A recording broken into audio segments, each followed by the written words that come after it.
ka fara e passé daka kasira dinama Sungalo e kungolo ati dugu wari ko odima fo dugu andugu dum warata de o koni kuma tala sa e ka sama moneto yi I yere ta sita sidi ka numéro flani wari ci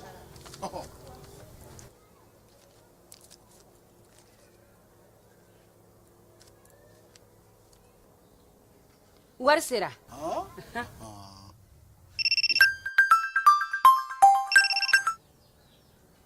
allo iye wari sɔrɔ o ɲɛna tiɲɛ yɛrɛ la ko ni sama bɛ maa min ɲɛ ko n komi t'i gosi ngonga sama mone I yere ta a sɔngɔ ka nɔgɔ ni Mali wari ci sira bɛɛ ye dépôt ye fu ye wari bɛ ci fu ni application ye wa bɔsara ye musaka fitini ye sama mone jini kuran bɛ sara n'a ye crédit bɛ ta n'a ye sanni feere bɛ kɛ n'a ye sama mone ni y'anw maliyɛnw ta ye a y'a si filɛ ka ngalon bɔnda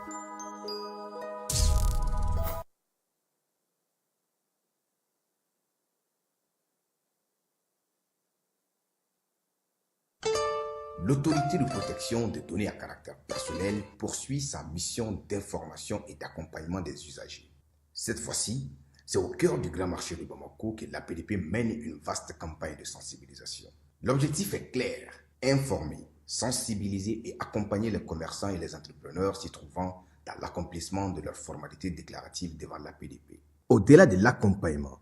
l'APDP assiste également les responsables de traitement dans le paiement des frais de dossier liés aux formalités déclaratives. Ces paiements au marché se font désormais de manière simple et sécurisée via la plateforme électronique Trésor Pay, le moyen de paiement sécurisé de l'État conformément à la vision de plusieurs autorités du pays. L'APDP tient à rassurer la population. Les missionnaires sont facilement identifiables grâce à leur gilet, leur badge avec un ordre de mission officiel. Tous les paiements se font exclusivement de manière électronique et donnent lieu à un reçu en bonne et due forme. Par cette initiative, l'APDP réaffirme son engagement à rapprocher ses services des citoyens, à promouvoir la transparence et à garantir une meilleure protection des données personnelles au Mali.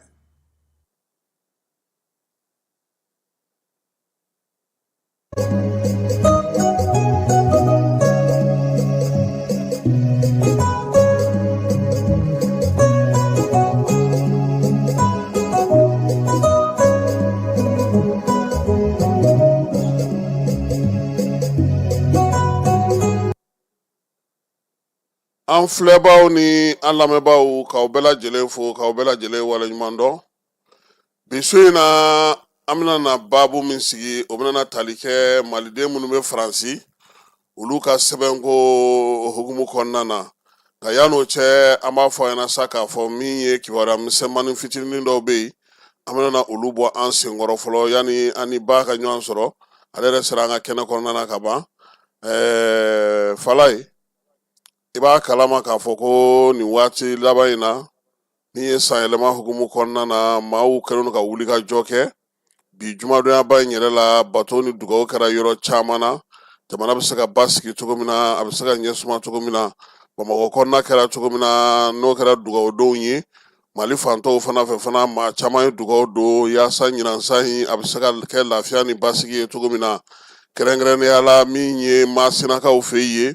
olu ye kuranɛjigi kɛ kuranɛjigi belebele min senfɛ sa dugudenw bɛɛ lajɛlen nana ka na dugawu kɛ misiri kɔnɔna na ɲinansan bɛ se ka kɛ cɛfɔ ni kanbɛn ni basigi ye cogo min na Masina alimami ani Masina dugutigilakaw bɛɛ lajɛlen jɛra ka na kɛnɛ in kɛ kuranɛ kalanni fana kɛrɛfɛla la fana u ye sarakabɔ fana kɛ yaasa dugudenw u bɛ se cogo min na ka ɲɔgɔn minɛ k'u kalalen to ɲɔgɔn na olu y'o baara kɛ Bankasikaw fɛ a yɛrɛ k'a fɔ sa nin waati laban in kɔnɔna na san 2025 u y'a yira sa ko n'u ko bɛ kimɛli kɛ ko basigi nana o kɔnɔna ka tɛmɛ san tɔw kan dugu caman bɛ olu tun ye degun sɔrɔ gɛlɛya tun bɛ yɔrɔ caman na sɔrɔ fana kun gɛlɛyalen don kosɛbɛ Bankasi n'a bolofara caman na olu y'a yira sa k'a fɔ ko min ye san 2025 ye o fisayar'u ma kosɛbɛ min ye Bankasi yɛrɛ ye u y'a yira sa k'a fɔ ko waleya in a y'a to u ka dugudenw yɛrɛ ka taa u yɛrɛ sɔrɔ fo Tumutu Biennale la wa u taara ka t'u jeniyɔrɔ f'i ye u ka maa caman y'a sen don o baara in na o diyar'u ye kosɛbɛ an sɔngokaw fɛ dɔgɔkun 3 kurantigɛ kɔfɛ janvier kalo tile fɔlɔ kuran nana min ye soudɛrw ye bololabaarakɛlaw ni jɛgɛmɔnaw ni jɛgɛminɛnaw ni jɛgɛ feerelaw u bɛɛ lajɛlen y'a yira sa ko nin kuranna in kɔni jaru ye kosɛbɛ kuma tɛ a nana ka bɛn ni san daminɛ ye sɔrɔko ta fanfɛla la o bɛna fisaya kosɛbɛ kulukoro sifinw wulila k'u jɔ yaasa jiko o bɛ se ka kɛ basigi ye cogo min sabula tilema kun bɔtɔ min filɛ nin ye min ye jiko ye a bɛna gɛlɛya kosɛbɛ kulukoro plateau ale denmisɛnninw olu ye wuli ka jɔ kɛ ka musaka dɔ fara ɲɔgɔn kan u yɛrɛ dama yaasa ka se ka min ye jibondon dɔ k'o sigi sen kan arajo IDFM ale ni u ka maa baɲumankɛtɔn wɛrɛw olu farala ɲɔgɔn kan min ye 100 ani 60 ɲɔgɔnko ye o sera ka sɔrɔ k'o bila wagane kɔnɔ yaasa ji ale bɛ se ka kɛ cogo min na tigɛbali ye funteni ale min natɔ filɛ nin ye Mali jamana ale y'i kangara Jamon Sima maaw ni baarakɛlaw ni ɲɔgɔn cɛ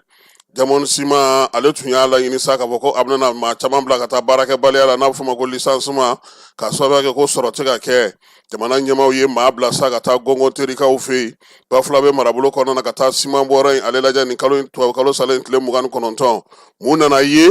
baara bɛ kɛ ni minɛn o minɛn ye a bɛɛ lajɛlen dafalen bɛ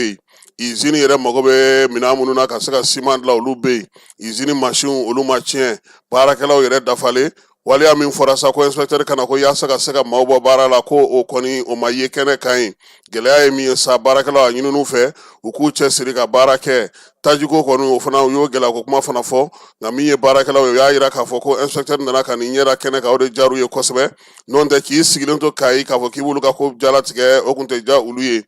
BMS min bɛ faransikaw fɛ yen k'a b'a da a ka client tulo kan a na kɛ an na ba ɲininka ni ɲininkali in na han sabula nin waleya in nin kuma cayara dɛ bɔlɔlɔ sira kan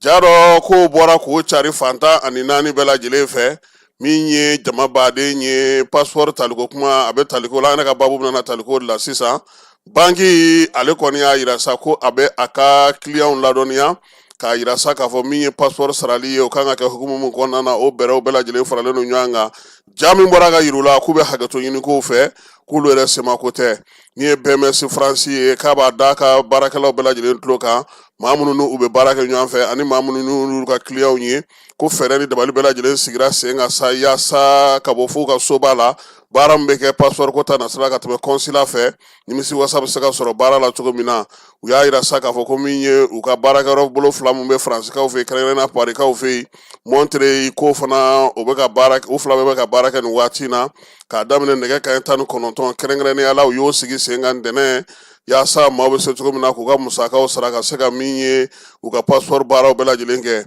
BMS France ko fana k'a b'a d'a ka client tulo kan sa k'a fɔ ko passeport sarali a kan ka kɛ ni i bɛ kɔn ka laɲini kɛ k'a fɔ min ma nanzarakan na rendez-vous n'i y'o ta consulat la tuma min na sa i bɛ sɔrɔ ka min ye wari sarali tɔw bɛɛ lajɛlen passeport ko fɛn fɛn bɛ kɛ ka se k'o ɲɛfɔ BMS France k'a b'a ɲini a ka maaw fɛ maa sa n'i b'a fɛ kɔni ka ko ka nɔgɔya i bolo ani ka denbaya bolo i k'i cɛ siri sa min ye nin baara ninnu i k'olu bɛɛ lajɛlen kɛ ka matarafa i ni consulat ni ɲɔgɔn cɛ k'a bɛ faamuya ko ɲuman ɲini bɛɛ lajɛlen fɛ Falaye sini o ye Mali ni Tunisie bɛnko 5nan ye nka o ma deli k'anw ci finale kɛnɛ kan han an n'u ye bɛnko 5 min kɛ Falaye an y'u tɔn dɛrɛ ko siɲɛ 3 kelen kɛra 2 ni bin ye tɔ kelen dɔ in e yɛrɛ bɔra o kalama o kɛra cogo min na sisan sini ta in min kan ka kɛ nɛgɛ kanɲɛ 19 stade Mohamed V kɔnɔna na Casablancakaw fɛ yen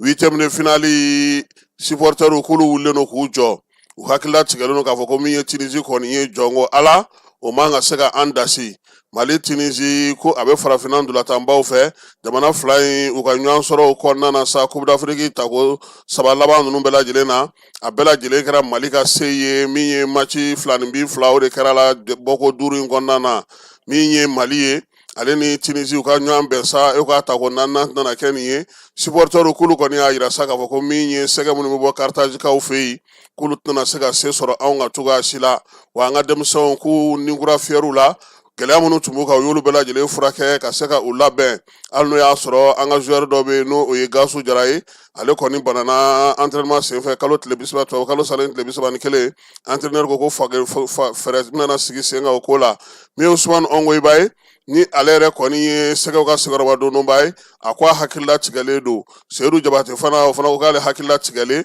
maa minnu bɛ yen sa n'olu yɛrɛ talen don sɛgɛw yɛrɛ nɔfɛ kɛnɛ kan ye u bɛɛ lajɛlen ko nin ko in wa ko nin kɔni k'an bɛ tɛmɛ Tunisie la nka n'an tɛmɛna Tunisie la fala ye Sudani Senegali min ma se o la k'an n'o bɛ ɲɔgɔn sɔrɔ kari min na a ma jan an n'olu ka ɲɔgɔn sɔrɔ ye cɛw Tunisie kɔni kana an bɔ nin yɔrɔ in na wa sisan min ye sifin minnu bɛ ɛgiliw kɔnɔna fala ye olu y'a yirala k'a fɔ sa k'olu de kɔni bɛ sɔn ka koba kɛ nin sen ni entraîneur ye danaya da o kan nka entraîneur kumalamaw ale ka ko na anw ka dɛgɛw tɛ fin minɛn kelen kɔnɔ a bɛ taa ka maa ninnu ta k'u don minnu tɛ ndolantan tɔn t'u bolo u tɛ ka jouer a bolo caman de don a kɔnɔna na n'u sɛgɛnna an ka denmisɛnnin ninnu fana bɛ don olu tɛ taa fan y'u yɛrɛ la nka zen k'a k'a cɛsiri a ka classement ɲuman kɛ ayiwa fala ye ko dɔw fana ka sugu wulilen don nin ko in na dɛ min ye an ka moriw ye an t'a fɔ mori dɔw ninnu yɛrɛ dɔw ye mori ye wa parce que balontan ko in mana se bɛɛ ka sugu de bɛ wuli i ka fan fɛ o mayo kolonfeerelaw ka sugu bɛ yen filefeela kolon ka sugu bɛ yen ala anw yɛrɛ journaliste kolon ka sugu fana b'a la koyi an kana ɲinɛ o kɔ dɛ journaliste caman fana taalen don yen fɛ fala ye i bɛ yɛrɛ ɲininka n'a sɔrɔ a dɔw bɛ balontan yɛrɛ ɲini k'a ye yɛrɛ kan na bɛɛ n'i taakun don o la sa ko an kana ninnu maa ninnu lamɛn fala ye nka bi ko Bamako réseaux sociaux falen don a la tewu ko dɔ ko miliyɔn kɛmɛ ko k'o de ɲini ka da ko n'o kɛra ko an bɛ kubu ta dɛ ayiwa ne ma dala n'anw ta ye miliyɔn kɛmɛ ko ye dɛ ka se kɛnɛ kan anw ta ye o ko de ye o kɔni kuma cayalen don réseaux sociaux kan n'ala sɔnna a ma fala ye sini farikolo ɲɛnajɛ in an n'a a lajɛ min ye labɛnw na kɛ yaasa an ka se ka dɔ fɔ a la sini bi an ni maa min bɛna na ɲɔgɔn sɔrɔ ka baro kɛ sa kɛrɛnkɛrɛnnenya la tɔn min sigilen don malidenw tɔgɔla faransikaw fɛ yen n'o ye ɲɔgɔn dɛmɛ ani hinɛ hukumu kɔnɔna ye adamadenya tɔbɔtɔliko la an balimakɛ n'o o ye Dabakotoba ye ale b'an kɛrɛfɛ yan bi su in na fulakɛ i ni su nin t'i siɲɛ fɔlɔ ye kɛnɛ in kan an b'i fo k'i waleɲuman dɔn i nali la bi su in na ne ka se ka masala a ka d'an ye yan'an ka don kumaw kɔnɔna na ni samɛ foli b'i fɛ i k'o lase maaw ma sabula an bɛ sankura daminɛ na san 2026. Tout à fait. Merci. Ala ka kɛ Mali ka san ye ala ka na ni hali bi basigi lakana ala k'o sabati Mali la ka dun ka fa sabati donc k'an kisi gɛrɛgɛrɛw ma surtout balawu min b'an ka jamana kɔnɔ ka dugawu kɛ ala ka a ban pewu an ka kɛ mauvais souvenir ye an kana segin a kan bilen donc ka dugawu kɛ jamana ɲɛmɔgɔw ye ala ka jamana marali ta fanga d'u ma donc ala ka maliyɛnw fɛnɛ cɛ bɛn ka na ni bɛn ye maliyɛnw ni ɲɔgɔn cɛ ka na ni ɲɔgɔn faamuya ye an ka don da kelen an ka bɔ da kelen donc ala ka san hɛrɛ caya merci bonne heureuse année à tous et à toutes ala ka dugawu minɛ yan'an ka don kumaw la ka d'an ye tɔn n'o ye association solidarité humaine en France ye a nana cogo di a sigikun yɛrɛ ye mun ni mun ye. Merci beaucoup Kassim. O ɲininkali diyara n ye kosɛbɛ. Association solidarité humaine en France a sigikun yɛrɛ ye pour que an ka maliyɛnw an balimaw bɛ Faransi jamana kɔnɔ ni gɛlɛya b'u la sɛbɛnkow la u ka démarches la an bɛ se k'olu dɛmɛ cogo di u ka papier kow la pour que u bɛ se ka lafiya sɔrɔ papier ɲini sira fɛ donc n ye jateminɛ de kɛ ni baarakɛɲɔgɔnw ni yɔrɔ la n bɛ association membre n'u bénévoles bɛɛ fo bi bénévole 20 ni kɔ de bɛ association kɔnɔ minnu bɛ baara k'a kɔnɔ bi an bɛ don minɛ ko bi aw ta ye bénévole ye dɛ anw kɔni anw ta ye bénévole ye anw bénévole lama yan n'i ma fɛn d'a ma an ti taa dɛ c'est ça anw ta bénévole don donc n b'u fo k'u waleɲuman dɔn parce que an y'a jateminɛ i b'a dɔn Kassim France ye jamana dɔ ye yen fɛn bɛɛ bɛ plateforme kan fɛn bɛɛ ye kalanko f'i ka kalan i ka sɛbɛn i k'a faamu a ye ne sɛgɛn dɛ voilà ne ye n ka biɲɛ dama min fili ja n'i sera i b'a di cɛ b'a da téléphone voilà i b'a scanner dɔrɔn a bɛ tɛmɛ ne ye n da fili donc a fɛn bɛɛ voilà a bɛ